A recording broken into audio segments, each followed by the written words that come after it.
This conference will now be recorded. Awesome. All right, so thank you so much for joining us.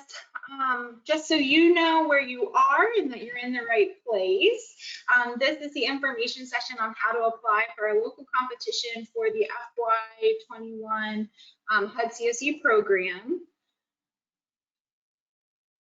We do use this time to go over the application, a local process, and what we're going to be doing over the next about month and a half as we prepare for submitting our collaborative application as a community.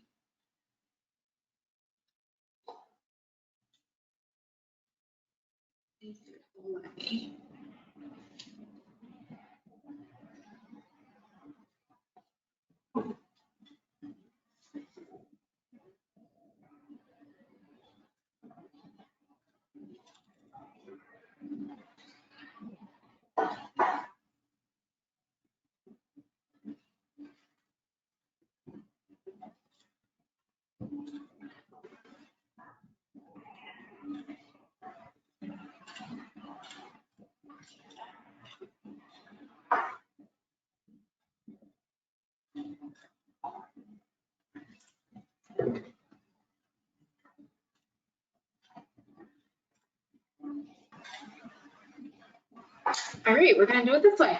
So thank you all so much for coming. I do wanna just let you know what we're going over today. We'll go over the HUD application itself, some of the priorities that HUD has placed, what our local competition looks like, the scoring that we're looking at when we're evaluating applications, the all-important timeline that we're doing this on, and then just going over eSNAP a little bit. So if you have any questions, I'm going to hope that we have lots of time at the end, so please save them till then so we can get through. Just a disclaimer that I want to give you is that this training is a general overview of the HUD application process. It is still on you as applicants to read the entire notice and understand what it is that you are applying for.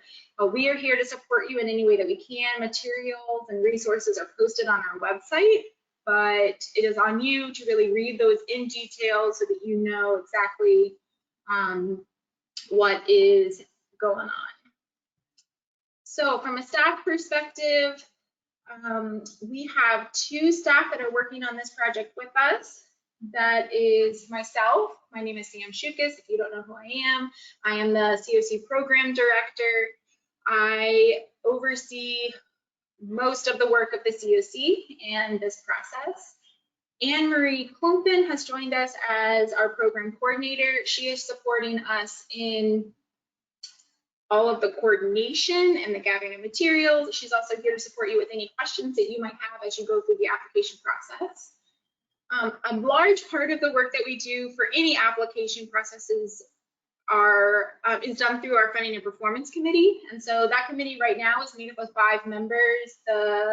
And those include Kristen Gallick from the Fredericksburg Department of Social Services as our chair. Clay, who's on the call today, has just joined the team. Dee with Central Virginia Housing Coalition, Emma with the Community Foundation, and Sarah Walsh at the Rappahannock United Way. So lots of great people on the team helping us to evaluate our projects and make decisions on funding for us. So just jumping in a little bit to the NOFA. If you have not applied for the NOFA before, just some general background is that the CoC program is designed to promote community-wide commitment to goal of ending homelessness. It provides funding for efforts to nonprofits and state and local governments to quickly rehouse individuals and families while minimizing trauma and dislocation caused by homelessness. And it promotes access to and effective utilization of mainstream programs and optimizes self-sufficiency among individuals and families. So this is a project that we apply for every year. Last year it was canceled due to COVID and most of our projects were automatically renewed. So this is the first time that we're doing this application in about 2 years. Each year HUD gives out about $2 billion in federal funds. This year it's about $2.7 billion. For us, our annual amount for this year is $368,000. It is used to support literally homeless housing for those who are experiencing homelessness. So homelessness, housing, and services. And services should be tailored to the supporting, obtaining, and maintaining housing once it is achieved. And so it is also able to support domestic violence fleers. That's included in that definition, which we currently do have projects funded under that definition. So I do want to just go over a little bit about what the renewal amounts and eligible new amounts are this year, and then what we currently fund, and then we'll go into projects and what that looks like to apply. So like I said, our renewal amount this year is $368,000. We are eligible to apply for a bonus amount of about $25,000 and a domestic violence bonus of about $75,000.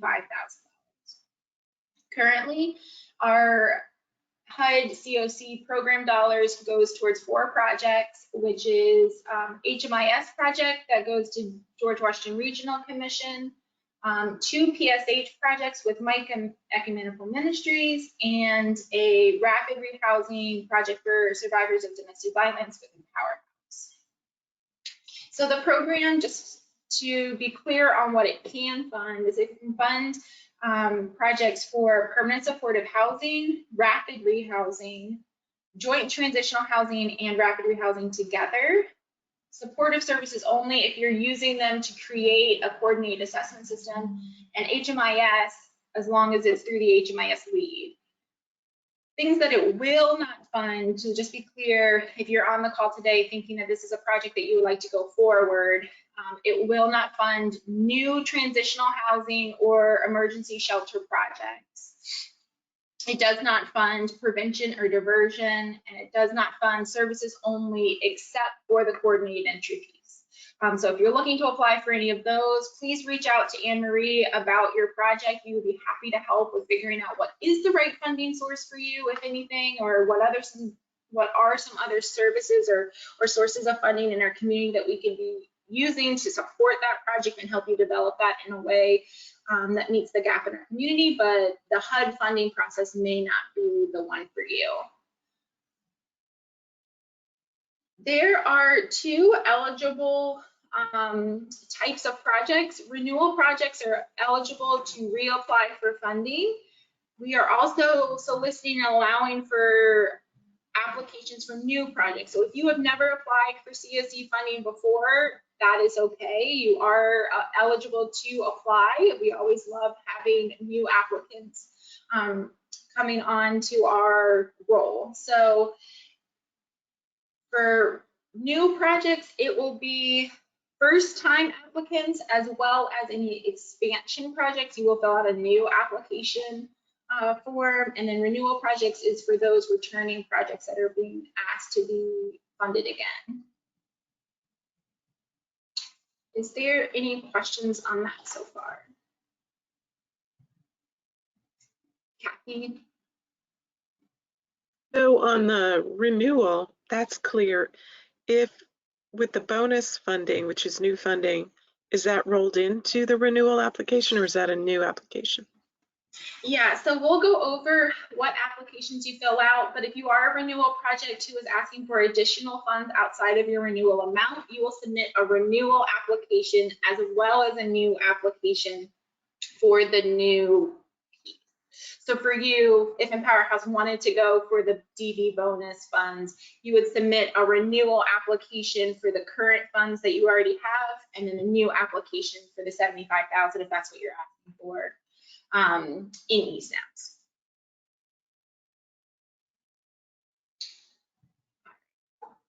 So the way that the HUD CoC program works is a little bit different than what we usually do for some of our other projects, though it follows the same process. So HUD funding is distributed from HUD to a CoC, but then the CoC holds a local competition in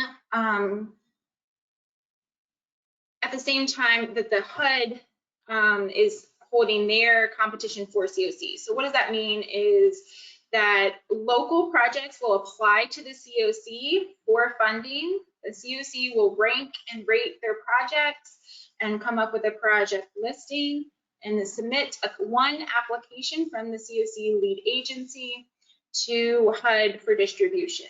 If you are selected for a project, you will then have a contract directly with HUD and not be a sub-recipient of the CoC, but your application actually goes through the CoC in order to receive that award from HUD.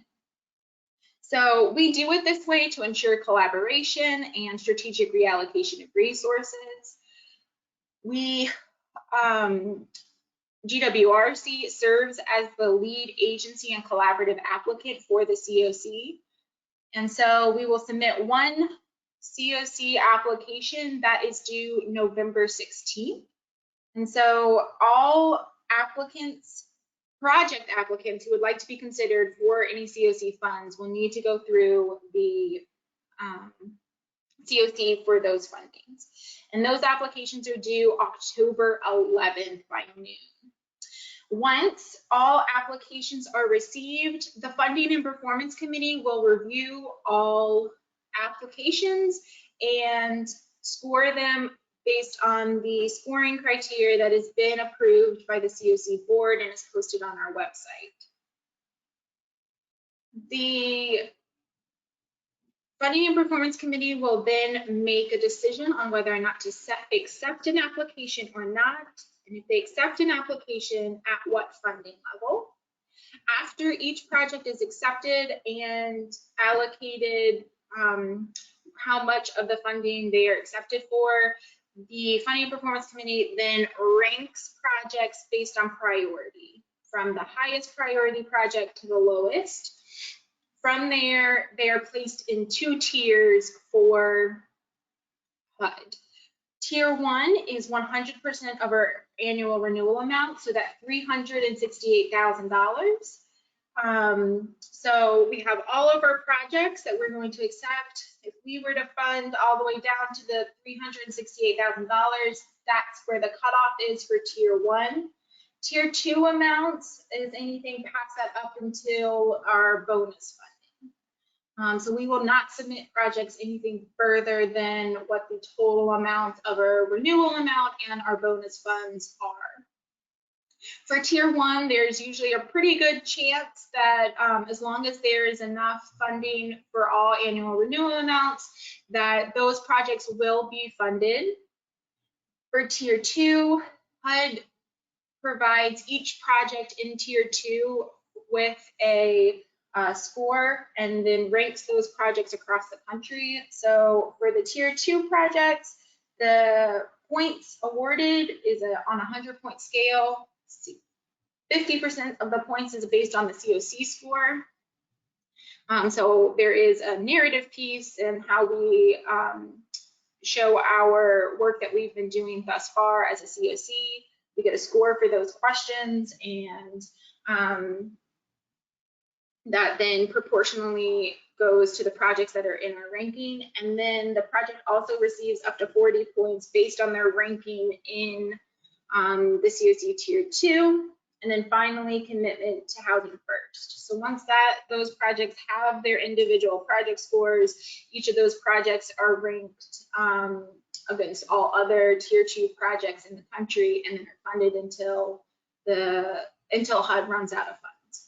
The only caveat here is DV bonus projects. If we rank a DV bonus project in either Tier 1 or Tier 2, and that bonus project is selected for the DV bonus fund, then the project will be removed from its position, and any projects that are under it will move up in ranking.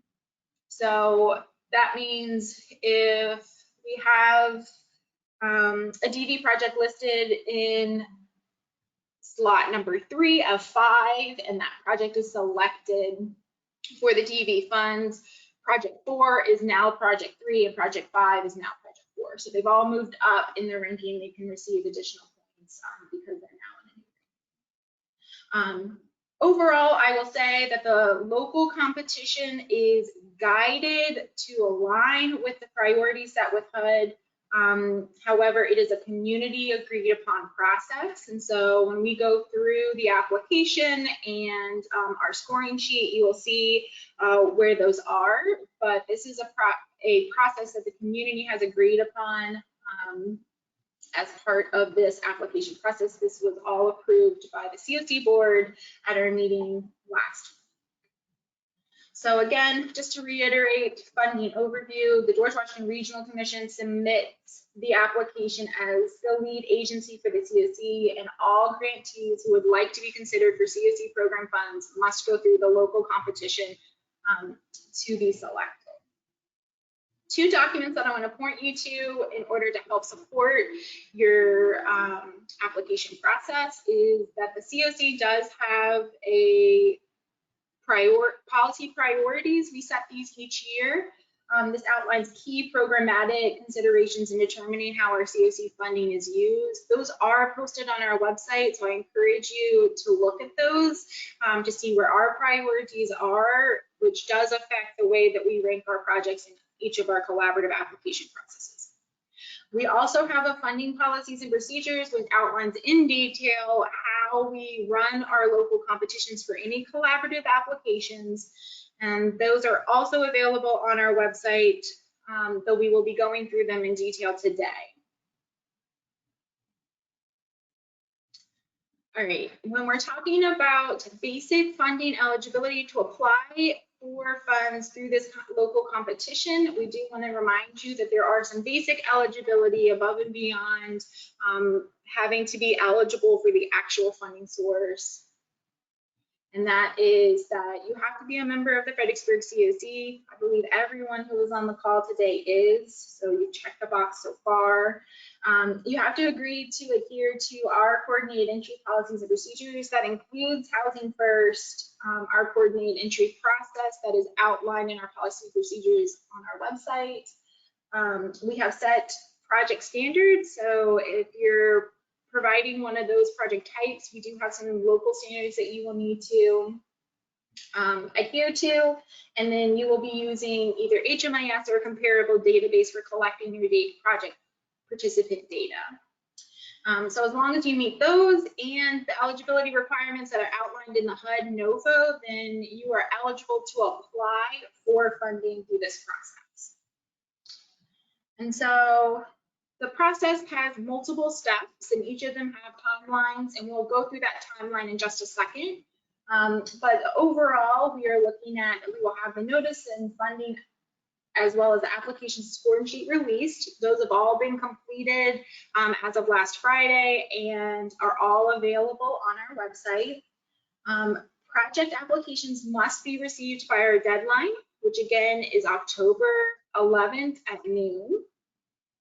Once they are received, GWRC puts together information for the Funding and Performance Committee, and the Funding Performance Committee reviews and scores all project applications. Again, they will accept or reject applications and determine the amount that's accepted. They then rank all of those applications and notify each of the applicants of their outcome and an appeals process. Once the appeals process is closed, the funding outcome and applications are submitted to the board for final approval and posted on our website prior to the final submission to HUD.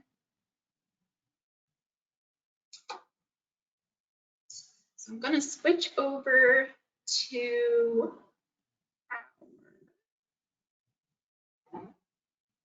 local NOFA so we can go through that.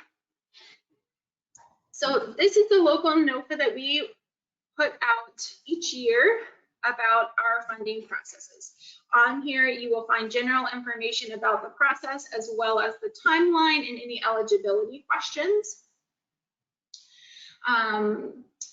So the first thing is it does remind you of the basic eligibility for applying for any CoC funding, and then as well as some information about additional requirements specifically for the CoC program funding. For projects, again, we are looking at permanent housing projects, joint transitional and permanent housing, rapid rehousing projects, HMIS, and services only for coordinated entry. It explains each of those funding amounts for you, and then actually goes through the timeline. So we want to go through this in a little more detail. Again, projects are due October 11th at noon. Around the 25th, the Funding and Performance Committee will be together and providing a actual ranking and review of those projects. You will be notified the next day of your actual score and project ranking. Appeals are due to GWRC on the 28th, so you have about 2 days to get us in appeals. If we do accept appeals, the appeals committee will meet and determine the outcome of each of those appeals, and then you will be determined of your appeal outcome. HUD is a little bit different, where we are able to submit changes in the eSNAP system after you submit your application. And so the Funding and Performance Committee can make comment on your application and ask that you revise some of it. Any changes are due at noon on November 5th. Once everything is together, then we will submit the entire collaborative application, including the CoC narrative pieces, which you don't have to worry about. The CoC lead agency takes care of most of those. The project rankings and the individual project applications are all submitted to the CoC board for final approval, and then posted on our website, distributed to our members before final submission to HUD on November 16th. There is information on how you actually go about submitting your applications. So we're going to go through each of those in detail. The first piece for us is the HUD project application form. All projects who are want to be considered for funding must submit an application through the eSNAP system. Information on how to do that is available on our page as well as in the eSNAPs page. If you have any problems trying to get access to those applications, please reach out to Anne Marie and she'd be happy to help with getting you access. As we talked about from Kathy's question, if you are applying for new funding, you will submit a new application. If you are submitting for a renewal project, you will submit a renewal application. If you would like to submit a project that is renewal and expansion, then you will be doing both a renewal application and a new application for the renewal amount, and submit both of those in eSNAPs. In addition to the HUD project application form, we have 2 local applications and a cover sheet for any projects who are applying for funding. This gives us information above and beyond what is in the HUD application so that the Funding and Performance Committee can make a decision about what projects are right for our community. And we'll go through each of those projects, project applications in just a second. Again, for the 15th time, the project applications are due October 11th at noon. If they are not in at noon, they will not be considered. So please do not be late. I urge you to submit, especially the eSNAPs applications early, as there can be technical difficulties with the system. And so I do urge you to not wait till the last minute. Again, any comments on your application, if accepted, are expected to be revised by November 5th. Appeals process will be shortly after. Any questions about any of these? Anne Marie is helping to field questions, so please send them to her. One new thing that we are doing this year is that we have a specific email for submitting all applications and any kind of other documents for our application process. So we have the funding at fredericksburgcoc.org set up for you to submit your local applications. Your eSNAPS applications will come to us automatically, but your local applications do need to be emailed in. Again, they should be time stamped by that October 11th at noon deadline. So for the actual application portions, the first piece is the Fredericksburg Regional CoC cover letter. This gives us information on you as an applicant, what you are applying for, and the type of funding. In particular, it is asking for your board to sign off on the knowledge of your application. So whether or not they actually do an approval is not necessary, but your board should at least be aware that you are applying, and you should list a date in which you're actually speaking on it on their meeting, or you actually have an approval from them. So both of those pieces are needed so that we can be sure that these applications aren't coming to us in a vacuum and that the boards are actually aware. So then we have a supplemental application for every project type. Today I'm going to go over the permanent housing application, as I believe that's probably the majority of the applications that we get from others, though there are supplemental applications for every project type available on our website. So for the supplemental application questions, these go along right with the scoring sheet, which we will go over. So if you want to know exactly what we're looking for from each of these questions, the scoring sheet's a great place to look to see how you will actually get points for each question that you're answering. So the first thing that we need to know is that you are actually eligible to apply for funding, which is why we have these questions here. These are the eligibility basics that we have set out for applicants in our community. For our HUD CoC priorities, we're looking at whether or not you actually meet a community need, how you're leveraging mainstream resources, how you're leveraging system partnerships. This year, there is extra points for leveraging housing resources and healthcare resources. So there's a lot of ways to get even half points or full points if you have formal or informal partnerships, but we're looking for a lot of partnership across the community from the applicants that we're receiving. The next section that we have is on coordinated entry. So we want to make sure that you are utilizing the coordinated entry as your only source of referrals, which is a requirement for our applicants. We are putting a lot of emphasis on housing first this year. So up to 6 points of your total application points is on whether or not you demonstrate housing first commitment. So each of these are on what it is to be housing first. We've been having a lot of conversations over the last couple of months, even year, about racial disparities. So we are also looking at racial barriers to your program and whether or not you're assessing for those. So we have put a question in here about how you've been able to assess and even take steps to addressing those racial disparities for your project and your agency. And then a majority of your project points will be on project performance. So we are allowing you to fill out information on what your project's actual performance is. For renewal projects in particular, this will be something that you're able to answer.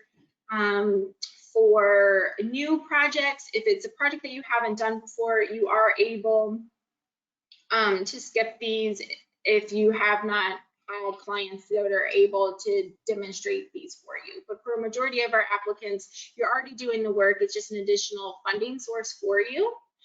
So if you are able to answer these, if not, we would like to know what systems you have in place that will be able to get to things like permanent housing, income growth. So each of these helps us understand how well the projects are performing. These boxes here are about your number of served as well as your cost effectiveness, and we use this information in determining how adequate and appropriate your budget is. So what you're requesting and the population that you're serving, does it match with the amount of money that you're asking for? Finally, we look at whether or not you have the organizational capacity to actually run a program using federal funding. So there are questions about your organization capacity, staff capacity, and prior experience. We also would like to know about any findings and whether or not you've expended funding in the past. Finally, there's some attachments that we require of each applicant that is applying. For project applicants, please provide any policies and procedures that you have or job descriptions and a copy of your APR report. Those can be generated from HMIS or a comparable database. If you need help with trying to figure out how to do that, please reach out to Anne-Marie and she'd be happy to help you with getting the instructions on how to do that. But if you could submit a copy of your APR with each of your projects, that would be wonderful. And then for agency attachments, back in March, we had organizational reviews for this year. So if you were an organization who participated in that organizational review, we do not require any organizational attachments from you. However, if you are a new organization and you have not participated in that review process, we do require a spending plan, your director listing, org chart, 990, and profit loss statement. If you have questions about whether or not you participated or not, please reach out to me and I'd be happy to help with seeing what the outcome of that review was for you. The last piece is for anyone applying for domestic violence projects, there is domestic violence question form as well. So you would be submitting your eSNAPs, your CoC supplement, your CoC cover letter, as well as this domestic violence applicant questions. A lot of these have to do with things that the CoC has to answer about domestic violence projects. These relate specifically to your ability to be accepted for domestic violence bonus funds rather than HUD funds. So these are super important when we're talking about whether or not that project will be pulled out of our ranking to use for the earmarked DV funds rather than DV funds. So we do require these questions of all of our domestic violence projects. Finally, I do just want to go over our scoring sheet that we'll be using for each of our projects. Again, this will demonstrate to you what exactly the funding and performance committee is looking for. So the first thing is a threshold review. This is a review that staff will actually do on each project. If you are a renewal project, I would not think much about this. These are the same threshold that we have used for as long as I've been doing this. So if you are a project that's been receiving funding in the past, you probably meet this without any issue. For any new projects, we will do this threshold to make sure that you have everything you need. But it's on a pass-fail. If for any reason that you fail, then you do not meet the threshold and we may not score your project afterwards.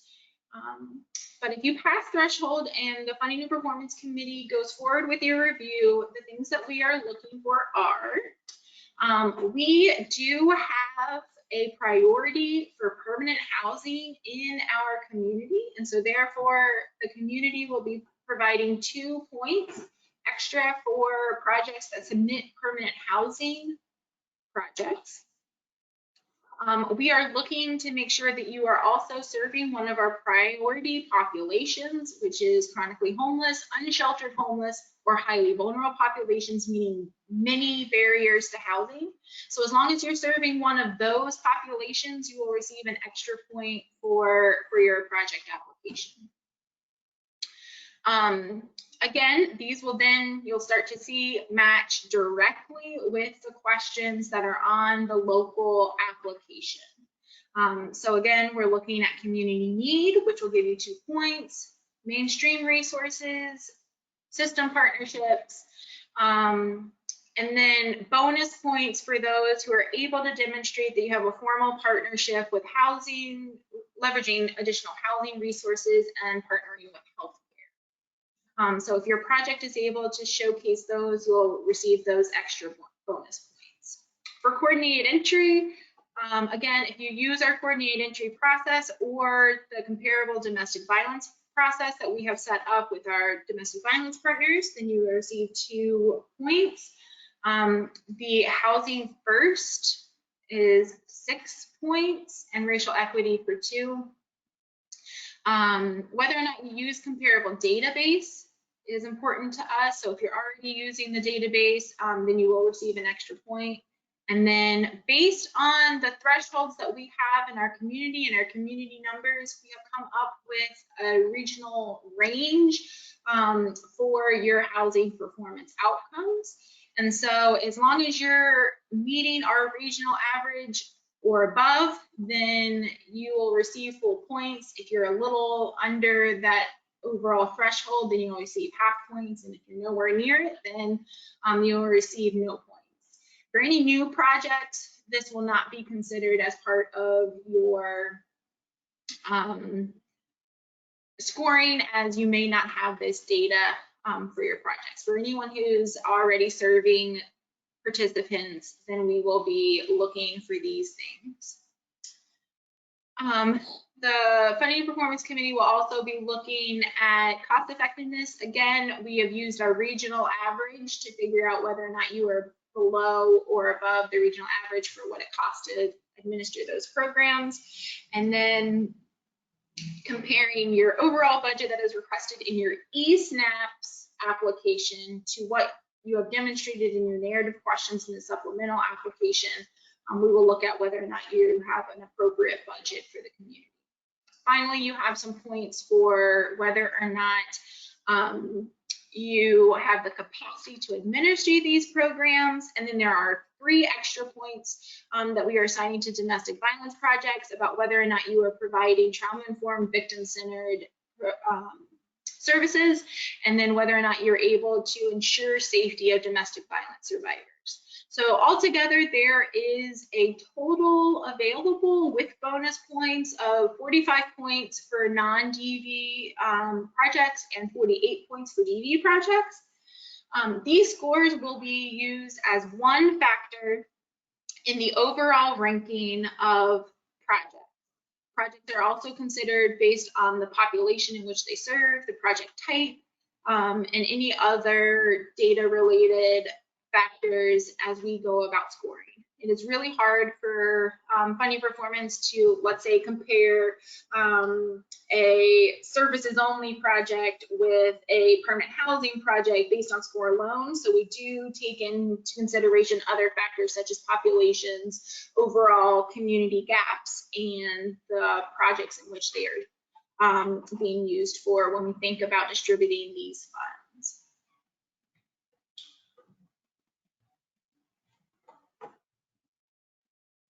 So I believe that is all of the overall information that I have. I will just mention you will be provided with a copy of your scoring sheet to see exactly how your project fell and why you got the score that you did. Any comments about revisions that are needed will be listed here in the narrative comment section of your scoring sheet to be revised on your application. At this point, I am able to open the floor for any questions that you might have on your application or the process in general. And I see that Anne Marie was able to put in the chat links to all of the items that we have went over today.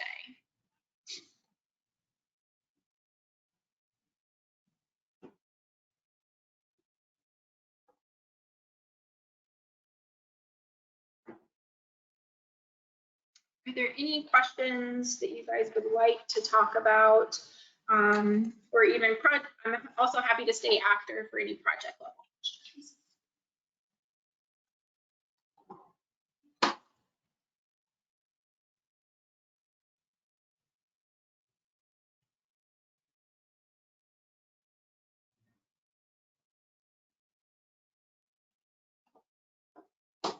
All right.